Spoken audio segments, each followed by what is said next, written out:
ETF index mutual funds నేర్చుకుని stock మార్కెట్లో రాణించాలనుకుంటున్నారా? వెంటనే ఈ నెంబర్కి కాల్ చేయండి.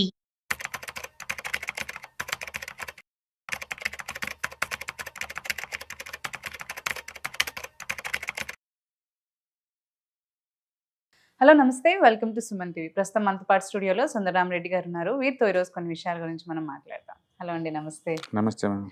సార్, ఇప్పుడు మనకి ట్రంప్ థర్డ్ వరల్డ్ కంట్రీస్ అని రిలీజ్ చేశారు.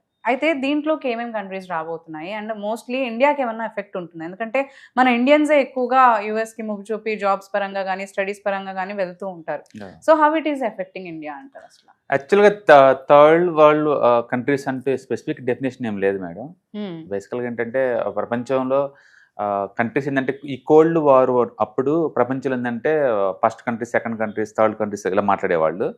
బట్ అప్పట్లో పేదరికం ధనిక దేశాల్లో ఆ పాయింట్ ఆఫ్ లో కాదు అట్లా క్లాసిఫికేషన్ చేసింది.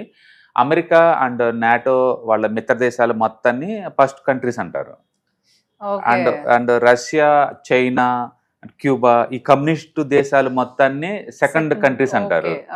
అండ్ వీటిలో ఏట్లో జాయిన్ అవ్వకుండా మధ్యస్థంగా మిగిలిపోయిన కంట్రీస్ ని అంటే ఇద్దరితో రిలేషన్స్ మెయింటైన్ చేసుకుంటూ ఎందులో జాయిన్ అవ్వకుండా ఉన్న వాటిని అలీనా విధానం అంటారు కదా. ఇండియా వాళ్ళు ఏ క్యాంప్ లో జాయిన్ అవ్వలేదు, మధ్యలో ఉండిపోయారు కదా. అలా మధ్యలో ఉన్న కంట్రీస్ ని అండ్ థర్డ్ కంట్రీస్ అంటారు.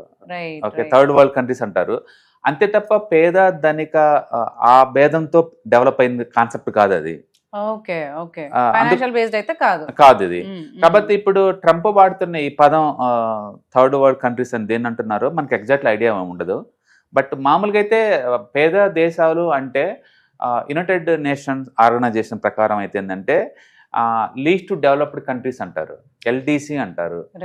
దాని ప్రకారం అయితే మోర్ దెన్ 40 కంట్రీస్ ని ఆ కేటగిరీ కింద డిఫైన్ చేశారు. అందులో మెజారిటీ కంట్రీస్ అన్ని ఆఫ్రికన్ కంట్రీస్.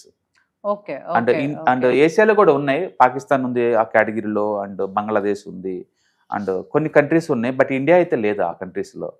అండ్ అంటే ఏ బేస్ మీద ఇది లీస్ట్ డెవలప్డ్ కంట్రీస్ గా క్లాసిఫికేషన్ చేస్తారంటే, ఒకటి సోషియో ఎకనామిక్ కండిషన్ బట్టేసి, అండ్ హ్యూమన్ డెవలప్మెంట్ పరంగా కావచ్చు, లేకపోతే ఎన్విరాన్మెంటల్ కి సెన్సిటివ్ గా ఉన్న కంట్రీస్ అయి ఉండొచ్చు. అలా వాతావరణ పరిస్థితులు బాగా లేకపోయినా సడన్ గా రిసెషన్ లో పోయే కంట్రీస్, లేకపోతే జీడిపి గ్రోత్ బాగా తక్కువ ఉండి అండ్ పర్ క్యాపిటల్ ఇన్కమ్ బాగా లోయెస్ట్ ఉన్న కంట్రీస్ కింద డెఫినెట్ గా దీని కింద పెడతారనమాట.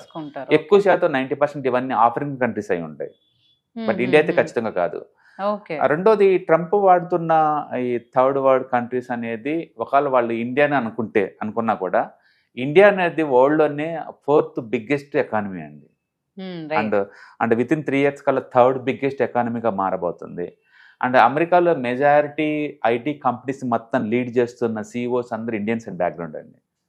అది గూగుల్ కావచ్చు, లేకపోతే మైక్రోసాఫ్ట్ కావచ్చు, అండ్ అడోబ్ కావచ్చు, ఇలాంటి పెద్ద పెద్ద ఇంటర్నేషనల్ ఆర్గనైజేషన్ మొత్తం వీళ్ళే లీడ్ చేస్తా ఉన్నారు. అండ్ మూడోది, ఇండియా గ్లోబల్ కెపాసిటీ సెంటర్స్ అన్ని హెడ్ క్వార్టర్ ఇండియానే. ఇప్పుడు ఆల్మోస్ట్ 10 లక్షల జాబ్స్ క్రియేట్ అయినాయి ఆ ఏరియాలో.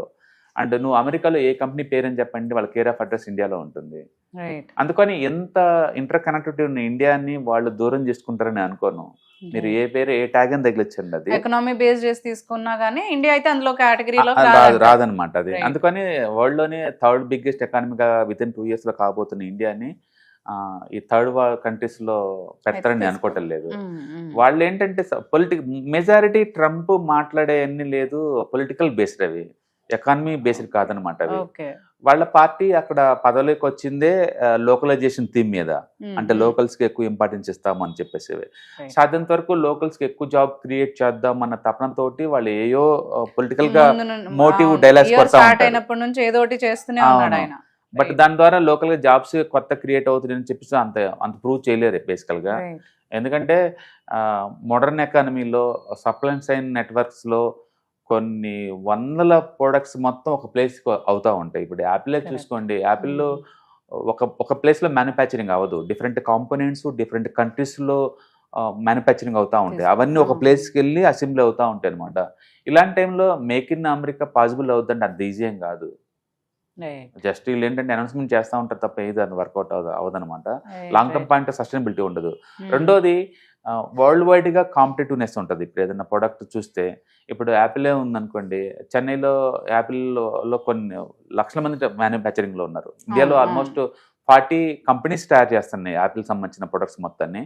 అందులో యావరేజ్ శాలరీ లేవర్కి ఇచ్చేది 20,000 పర్ మంత్ ఇక్కడ. ఇప్పుడు అదే యాపిల్ తీసుకెళ్లి అమెరికాకి షిప్ చేసేసి అక్కడ 20,000 వస్తాయి అంటే వాళ్ళు ఎవరు వర్క్ చేయరు అక్కడ. అక్కడ మినిమం వేజెస్ మినిమం 2 లక్షలు ఉంటుంది పర్ మంత్. ఆ రేట్తో మ్యాన్ పవర్ రేట్ పే చేసుకుంటూ యాపిల్ తయారు చేసేసి వరల్డ్ వైడ్ నువ్వు అమ్మలేరు ఆ రేట్కి. అందుకని ఈ కాంపిటేటివ్నెస్ ఎక్కువ ఉన్న ఈ రోజుల్లో మేక్ ఇన్ అమెరికా అంటూ నువ్వు దాని మీద ఎక్కువ టూ మచ్ ఫోకస్ చేసుకుంటూ ఉంటే అంత వర్తం కాదు. ఇప్పటి వరకు వాళ్ళ స్ట్రాటజీ ఏంటంటే హై అండ్ టెక్నాలజీస్ వరకు వాళ్ళు ఉంచుకొని లో వేజీ మొత్తం అవుట్సోర్స్ చేశారు మొదటి నుంచి. తద్వారా ఎదిగింది అమెరికా. ఇప్పుడు నువ్వు మళ్ళీ లో వేజ్ శాలరీస్ మొత్తం బ్యాక్ తెచ్చుకుంటావు అమెరికా అంటే, అమెరికాలో ఎవరున్నారు దాంట్లో వర్క్ చేయడానికి కూడా? నీకు మ్యాన్ పవర్ దొరకదు, ఎకనామికల్గా అది ఫీజిబిలిటీ అవ్వదు అనమాట. అందుకని వాళ్ళు ఏదో ఒక ఈవెంట్ బేస్గా తీసుకొని థర్డ్ కంట్రీస్ అని పేర్లు పెట్టేసి దినదిన అడ్డుకోవడానికి ట్రై చేస్తూ ఉంటారు. ఇప్పుడు లేటెస్ట్ ఎందుకు వచ్చింది ఈ థర్డ్ వరల్డ్ కంట్రీస్ అంటే, రీసెంట్గా వైట్ హౌస్ దగ్గరలో కాల్పులు జరిపారు. ఆ కాల్పుల్లో 2 గార్డ్స్ చనిపోయారు. ఆ చంపింది ఆఫ్ఘనిస్తాన్ వాళ్ళు అనమాట. వాళ్ళకి మళ్ళీ పిఆర్ ఉన్నోళ్లే, బయట వాళ్ళేం కాదు. అందుకని థర్డ్ వరల్డ్ కంట్రీస్ నుంచి వచ్చిన వాళ్ళ వల్ల ఈ లోకల్ ఇష్యూస్ వస్తున్నాయి అని చెప్పేసి వాళ్ళు అలాంటి కంట్రీస్ ని కొన్ని లిస్ట్ తయారు చేస్తున్నారు. నాకు తెలిసి ఆ లిస్ట్ కి పునాది ఎక్కడ అంటే లీస్ట్ డెవలప్డ్ కంట్రీస్, యుఎన్ఏలో ఏదైతే లిస్ట్ అయితే ఉందో అక్కడ ఉన్న కంట్రీస్ అయి ఉండొచ్చు బేస్. అవును, అలాంటి అయి ఉండొచ్చు. ఆ కేటగిరీలో ఉన్న కంట్రీస్ ని వాళ్ళు డిక్లేర్ చేస్తూ ఉంటారు. ఏదైనా ఇవి పొలిటికల్ బేస్ అండ్ ట్రంప్ ఉన్నంత కాలం ఉంటే ట్రంప్ పోగానే ఇంకొకళ్ళు వస్తాయి కదా, వచ్చినప్పుడు మొత్తం మారిపోతాం మళ్ళీ డెఫినేషన్స్. అంటే ఇది కరెంట్ మార్కెట్ ని ఎలా ఎఫెక్ట్ చేస్తుంది అంటారు? అసలు ఇలాంటి ఏం ఎఫెక్ట్ ఉండవండి. ఇలాంటి వాటి వల్ల కదా, అది ఎకనామికల్ గా ఏదైనా ఎఫెక్ట్ అయ్యేలాగుంటేనే ఎఫెక్ట్ అవుతుంది.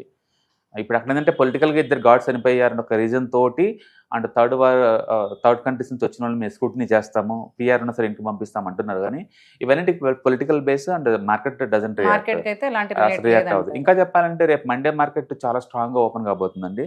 అండ్ ఆల్మోస్ట్ నేను అనుకోవటం ఏంటంటే Nifty plus 1.5% and bank Nifty +2లో ఓపెన్ అవుతుంది. ఎందుకంటే జీడిపి గ్రోత్ వచ్చింది అండ్ ఎక్స్ట్రా ఆర్డినరీ జీడిపి అనమాట. మిగతా వాళ్ళు 7% అనుకున్నారు, కాకపోతే 80%కి వెళ్ళేలాగా ఉంది. కాబట్టి స్ట్రాంగ్ పాజిటివ్ న్యూస్ ఉన్నాయి. కాబట్టి రేపు Monday market gap up opening, Nifty అయితే 150 నుంచి 200 పాయింట్స్ దగ్గర ఓపెన్ అయ్యే ఛాన్స్ ఎక్కువ ఉంది. కాబట్టి ట్రంప్ ఈ థర్డ్ వరల్డ్ డైలాగ్ ఇలాంటిది మార్కెట్ కి అయితే రిలేటెడ్ లేదంటారు. సో పానిక్ అవ్వాల్సిన పని లేదు. Great information shared. అండ్ ఇంకోటి మనకి ఇప్పుడు 14th and 15th మనకి వెబినార్స్ అనేవి రన్ అవుతున్నాయి 6 to 9 o'clock. సో దీంట్లో ఏం ఇన్ఫర్మేషన్ అనేది మీరు ఇవ్వబోతున్నారు అండ్ ఏం షేర్ చేయబోతున్నారు?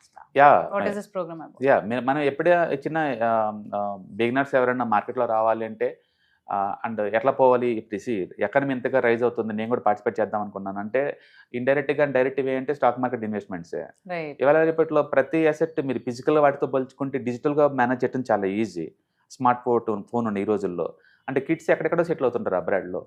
అలాంటి టైంలో వాళ్ళకి అసెట్స్ ఈజీగా మేనేజబుల్గా ఉండాలి అంటే డిజిటల్ అసెట్స్ పాసిబిలిటీ ఉంటుంది అనమాట. సేఫ్ సెక్యూర్ వేలో ఈ డిజిటల్ అసెట్స్ని ఎలా గ్యాదర్ చేయాలి, ఎలా మెయింటైన్ చేయాలి, వీటన్నిటికీ ఏంటంటే ఈజియెస్ట్ వేలో మీరు నేర్చుకోవాలంటే ETFs, index funds, mutual fund ద్వారా ఈజీ అనమాట. మనం వాటి మీద ఈ మంత్లీ 2 వెబినార్స్ కండక్ట్ చేస్తున్నాం.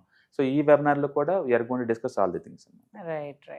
థ్యాంక్ యూ అండి. Thank you so much. ETFs, index funds and mutual funds మీరు కనుక స్టాక్ మార్కెట్లో ఎంటర్ అవ్వాలనుకుంటే మార్కెట్లో స్టాక్స్ డైరెక్ట్గా ఇన్వెస్ట్ చేసే బదులు కపుల్ ఆఫ్ స్టాక్స్ ఇన్వెస్ట్ చేయడం ద్వారా ఏంటంటే ఆటోమేటిక్ రిస్క్ తగ్గించుకోవచ్చు. కాబట్టి మీరు బిగినర్ అయినా లేదా ఎక్స్పీరియన్స్ పర్సన్ అయినా సరే మార్కెట్లో సేఫ్ సెక్యూర్ వేలో లాంగ్ టర్మ్ లో సస్టైనబిలిటీ కావాలంటే ఈ ప్రొడక్ట్స్లో ఇన్వెస్ట్ చేయడం ద్వారా దాన్ని సాధ్యం చేసుకోవచ్చు అనమాట.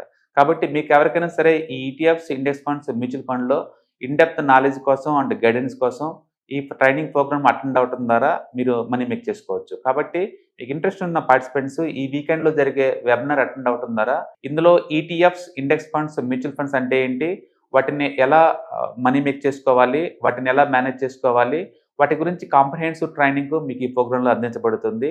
ఈ వీకెండ్లో జరిగే ఈ ప్రోగ్రామ్కి ఎన్రోల్ చేసుకోండి. Thank you.